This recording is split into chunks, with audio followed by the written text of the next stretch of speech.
Welcome to the Hamden Library podcast. We've got a special edition this month. We're trying out video. And I'm Ryan, a librarian here in Hamden, and joining me today is Sam Lee, a librarian and the co-chair of the Intellectual Freedom Committee for the Connecticut Library Association. Hi, Sam. How are you? Hey, I'm doing good. How about you, Ryan? I'm great. I'm excited to try this out and see how it goes.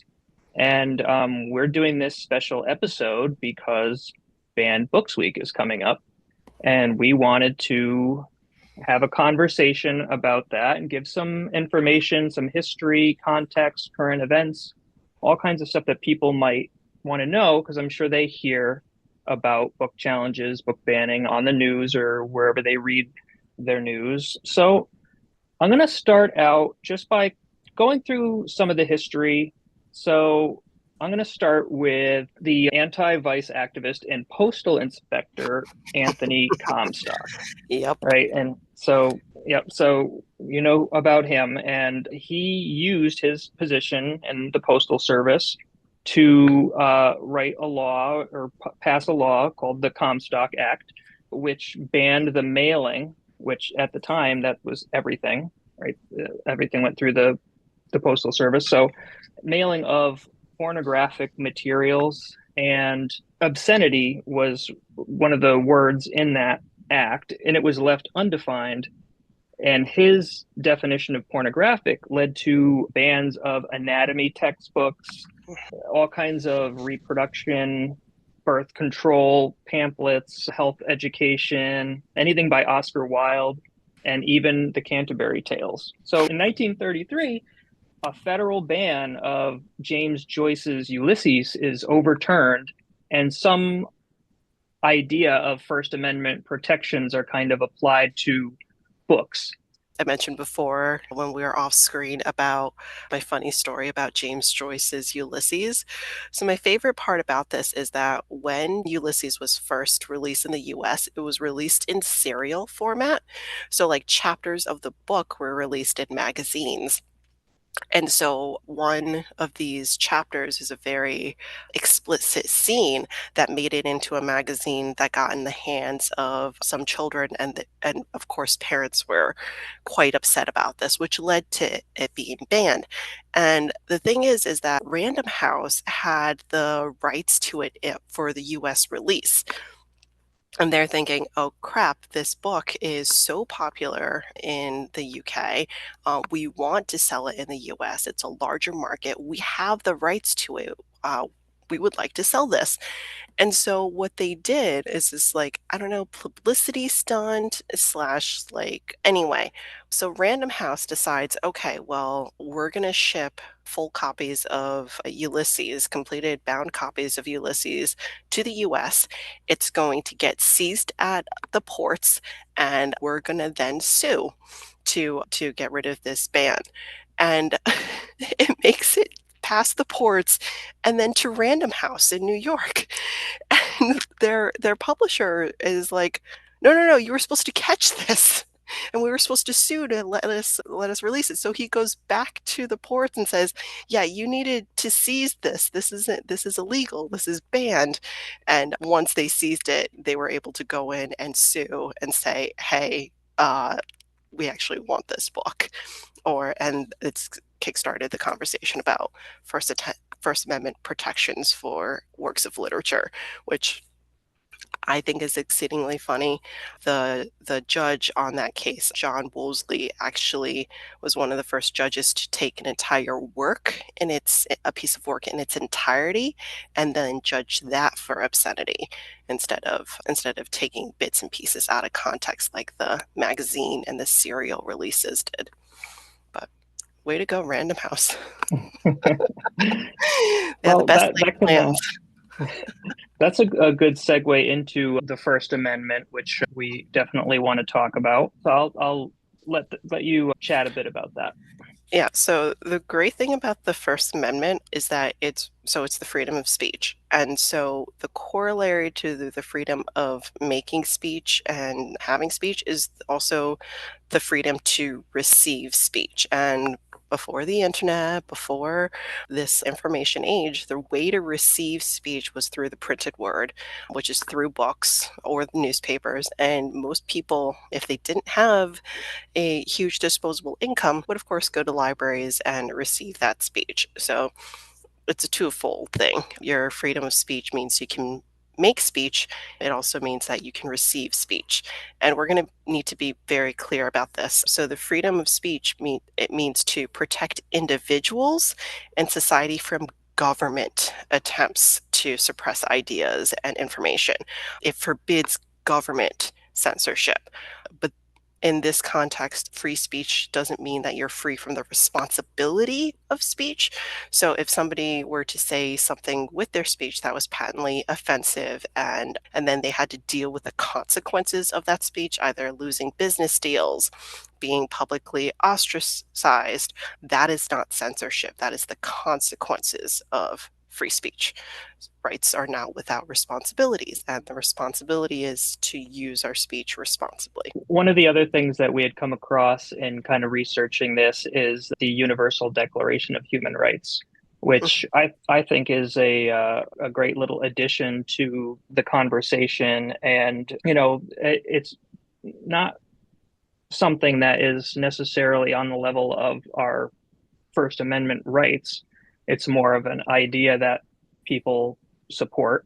But, everyone has the right to freedom of opinion and expression. This right includes freedom to hold opinions without interference and to seek, receive, and impart information and ideas through any media and regardless of frontiers. Yeah. So Yeah. I love that it's a universal declaration of human rights, that it applies to everybody, that everybody should have this right to explore ideas, to find ideas, and not to have their access to different and new ideas hindered, and that it is universal in its nature. absolutely. So, why don't we dive right into contemporary book challenges and discuss the most recent report from the American Library Association on banned books? Okay. So book challenges have just sort of skyrocketed in the last 4 years or so. So the ALA 2024 report says that book challenges increased 92% from 2022 to 2023. Before 2020, I think the number of book challenges that the American Library Association had tracked was 223 versus 4,240. That is a significant jump. Um, That's and like what's happening? 2000%. Yeah, it's a big number. Like, how do we go to that? So, it's been a challenge to address these book bans and challenges and censorship attempts. So, what we've seen with challenges, this recent wave of challenges, is that they're targeting LGBT, QIA, BIPOC authors and voices and stories and other historically marginalized communities. So, titles representing the queer community and the BIPOC community made up 47% of the targeted censorship attacks. And then, of the top 10 most challenged books last year, 7 of them had LGBTQIA content. And that's nationally, but Connecticut has this distinction of being one of the states, one of 17 states that had more than 100 titles challenged last year in 2023. So in total in Connecticut, there were 113 different titles challenged in Connecticut, with 17 attempts to restrict access to it. For a state the size of Connecticut, that is a significant number. And it is deeply upsetting that there are so many attempts to curb access to free speech in our libraries and schools. Yeah, and just to add context and comment on the politicization of book challenging, campaigns have been organized against these particular materials, and they're almost always challenged with the reason of being sexually explicit or LGBTQ plus content, and titles representing the voices of and lived experiences of those people are frequently targeted for censorship. Groups and individuals demanding the censorship, they often target multiple titles, which could be dozens or hundreds at a time, which is what is driving this like ridiculously high number. Yeah, so it really stinks because what we're seeing are these the titles that are being targeted have been award-winning titles, have been stories that had not been included in our like classical canon, right? So now these stories that are like just making it into the mainstream consciousness are being challenged, are having a smear campaign made against them where these groups will say, oh, well, it's inappropriate or it's explicit without actually having read the books or taking the book as a whole per the Miller test. And what it does, it manufactures outrage and it inserts this insinuation of wrongdoing for these books or wrongdoing on a librarian's part for buying these books when there is nothing wrong about these books or what librarians are doing in ordering these books that serve the community. A lot of these titles have been exceedingly popular. A lot of these titles have made national award winning lists. But as soon as these challenges roll in or come into a community, this air of distrust for the book and librarians manifest, and it ends up being really damaging for the community. One example of that is the Patmos Library in Jamestown, Michigan. They were defunded in 2022 when there was this campaign on book challenges going through the community, and people were upset that there were LGBT titles in the collection. And I think at the time it made up less than 1% of the collection, the LGBT titles, and that was enough to get people upset about it. So when the mill rate came up to fund the library, an increase to the mill rate to fund the library came up, people were fixated on the LGBT titles and decided, oh, well, let's spite the library. And so they did not pass the mill rate. It went to referendum quite a few times, and eventually they had to do a fundraising campaign to stay open. What ended up happening was that this disinformation campaign about the library's collection, about the books in the library, was effective in defunding the library, and the library ended up being closed very limited hours and a lot of the staff turned over. They lost two directors and staff that had served that community, leaving a gap in knowledge and expertise, and then leaving a gap for the community to access library services. This was a fairly small community, too, so that loss was really upsetting and disruptive to the community. But it worked, right? And that's the scary thing is that this disinformation campaign about LGBTQIA titles was effective enough to defund a library and essentially infringe upon a community's freedom to access free speech. Yeah, and there are, I mean, that's a national example, and I know that you have some stories from Connecticut that are close to home. Yeah. So just so people understand that this isn't something happening in faraway places. So would you talk about some of the examples that maybe that you've um, dealt with through the CLA? Yeah, so one great example is Guilford. This was recent. This was a challenge in the last year, 2023. So what happened? Guilford Public Schools, they dealt with a series of book challenge to five titles, and they were Flamer, Lawn Boy, It's Perfectly Normal, Me and Earl and the Dying Girl, and The Bluest Eye. So, what was really upsetting was that these were all titles that were available in their school library. And what we have to remember in this case is that students, minor students, absolutely have First Amendment rights. They have First Amendment rights at school, and those need to be respected and constitutionally protected. That is their right.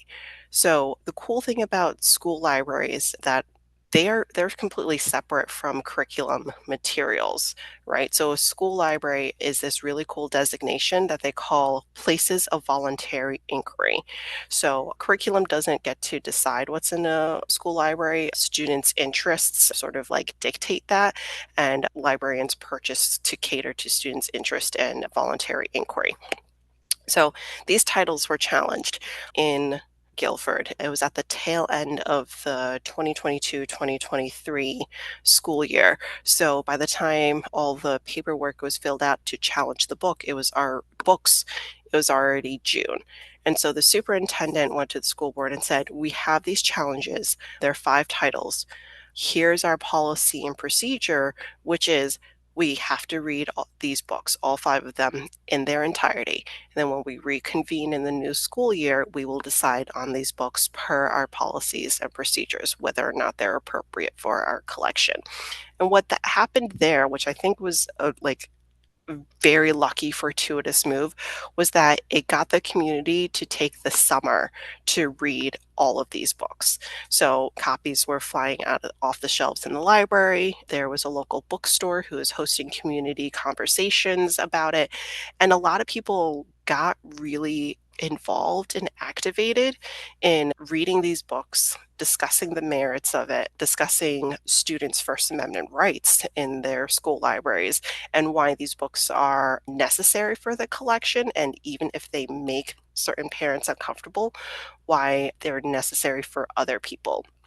And so they reconvened in September of 2023, and they had a big meeting with the school board, and each member voted to keep all of the books. It was a unanimous decision across all 5 titles that each of these books would remain available in the school libraries. And that was really wonderful, that given the opportunity to have a thought out conversation, to talk about the values of the community and the school, they decided, yeah, no, this is something we absolutely do value for our students, and we want these books available. And if it's not for them, that's fine, but nobody is forcing them to read it from their school library. Yeah, absolutely. I mean, the books that I have behind me, several of them, Yeah. you had mentioned, and these books are available for the reasons that you stated. It might not be for everybody, but it's an option for those who choose to read it. And we obviously support parental rights to choose what their children take out, but we don't make that decision for No. their children. That's for them to decide. Yeah. So, you, I believe, had one in Westport. Yes. So Westport was really interesting. I was less involved in this one, but the story was really interesting. So we celebrate Banned Books Week. That's why we're doing this podcast and we're doing this episode. So Banned Books Week is a celebration going on, what, 42 years now? We're coming into its 42nd year. It's a thing libraries do. We celebrate the freedom to read for a week in September every year. So last year, Staples High School in Westport decided to do the same thing. They had a display of titles that were often banned, and a parent saw some of the titles and did decide, oh, those titles are inappropriate. Why are they in the library? Why is there a display celebrating these books in the library? And it was really stunning to me that, given that the students were in high school, that we have given them all these years of education to develop critical thinking skills, that even in spite of preparing these students with these critical thinking skills, with discernment, with the ability to look at sources and judge them on the whole, a parent still came in, saw these titles, made a snap judgment thinking that they were inappropriate, and challenged them. Luckily, all the books were eventually retained in the collection, and a long conversation was had in that community about, again, what's appropriate for students and why these books are there. And banned books as a display isn't a encouragement to ban books to then decide, hey, yeah, that one definitely should be banned, as much as to consider what your freedom of speech entails, to consider how wonderful it is to celebrate that freedom of speech by reading a book that will offend you. And I think that was really interesting that given a moment to let students see these books and think for themselves critically, that parents were so concerned and upset that they eliminated that possibility for them. Yeah, and I'm sure most libraries will probably have a banned books display during banned books week, just like we have different displays all throughout the year, recognizing different events, different holidays, different celebrations. It's just one of those things that all libraries try to do to, have some engagement with the patrons. And, there's something you like there, great. If not, there's more than one display in the library.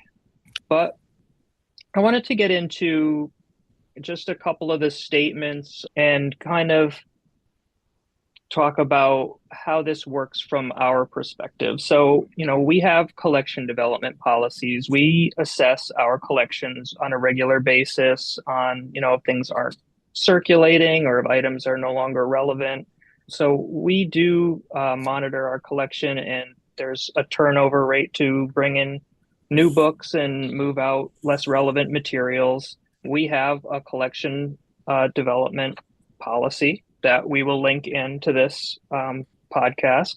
There's also some very important things from the American Library Association, the Bill of Rights, freedom to read, freedom to view, free access to libraries for minors.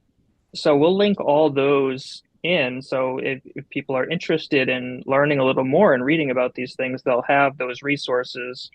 And the last thing I wanted to mention before I turn it back over to you is we have a democratized method to Oh, yeah. handle book challenges. So, if people feel that something is worthy of being challenged, I mean, we have what's called a request for reconsideration form. You can come into the library and ask for that and fill it out and hand it in, and we have a whole process to go through to handle things like that. It's all transparent stuff. And one of the things that we also have that I think is more important than requests for reconsideration is we have a purchase suggestion form. So, Yes.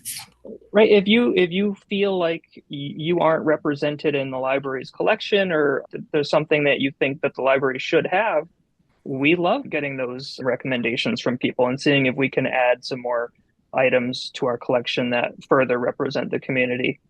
But that being said, I want to pass it over to you for a call to action. What can people do? Oh, yeah. We are in an election year. That is a pretty big election year, but local politics is exceedingly important. So I'm encouraging people to absolutely vote. We are a participatory democracy. Every vote matters. So make sure you're voting in your local elections. Make sure you're voting in the national elections. Make sure you're registered to vote because rolls do get cleared out. If you're not, re-register, and then make a plan to vote. There is some early voting in Connecticut. So make a plan. You have a week or so before election day to vote. So use that time if you're not going to be able to make it to the polls on election day. Um, and while Connecticut is in a great position to defend a lot of these books because we have exceedingly knowledgeable librarians and library directors and library boards who are aware of the due process of the reconsideration policy and procedure. That's not the case everywhere else. So if this is an issue that you're really concerned about, I absolutely think that every library is the place to get more information, to sign up for their email alerts, to donate to. They do everything they can to defend and support libraries against book bans, political interference, and closure. They do a lot of wonderful work to help and support libraries. And then, if there is a book ban or a challenge in your community, get ready. to testify and make a statement about it.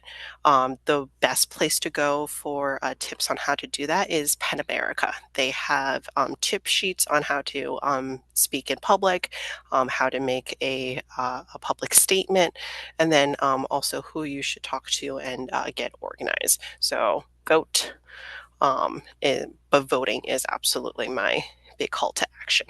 And Yep. it is another way to celebrate our democracy, and it's certainly another way to celebrate our freedom of speech. And just to add on to more library services is that you can come into the library and a librarian will assist you in figuring out how you can register to vote either online. We have the forms in the library as well. So use your libraries, come and visit us and we can help you get registered to vote. Yep, All right. absolutely. Well, Sam, thank you so much for doing this. This has been great. I'm glad that we had a chance to sit down and chat for a while. Yeah, it's fun. I hope you had fun chatting with me. I did, absolutely. And I hope everyone watching enjoys it as well. Awesome. All right. Take care. You too.